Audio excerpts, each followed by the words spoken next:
बचपन में अगर माँ के बात मान लेती हो दुल्हीन ता आंगनबाड़ी माँ के पढ़े की जरूरत रहे आय? ज्यादा ज्ञान मत दियो। बचपन में माँ के बेटी पढ़ ले तो नहीं के माँ 5 रुपया के चिपरी ठोक ले छिए घास ले आवे छिए पढ़ा। चुपचाप पढ़ाइयो गुरुजी, ज्यादा ज्ञान मत दियो। हमार पति थे घर में हमरा ज्ञान दे वाला। हमरा चुनाव लड़े के न रहते न तो तोरा भेला थोड़ न किया पढ़े ला। देखे छ लबकी दुल्हीन के देखे छ केना बात करे ले माँ बाप बोले ले तमीज सिखेल कैसे बढ़िया से बात करो ठीक है। आय की पढ़ेबे गुरुजी? कथी पढ़ेबे कल गाय पर निबंध सिखेने रहियो ना आ हाथी पर निबंध पढ़ के बतवा जल्दी बतवा। अच्छा हाथी पर निबंध सुनबे के छै, ठीक छै सुनाबै छी। हाथी हमारी माता है।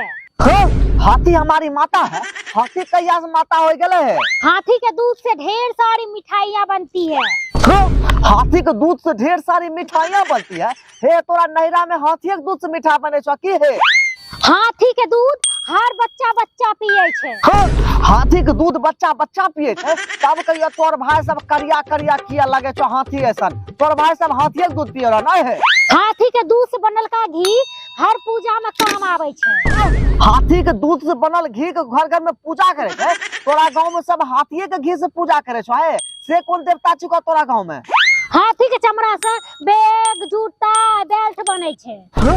हाथी के चमड़ा से बेल्ट पर्स बैग बने छे?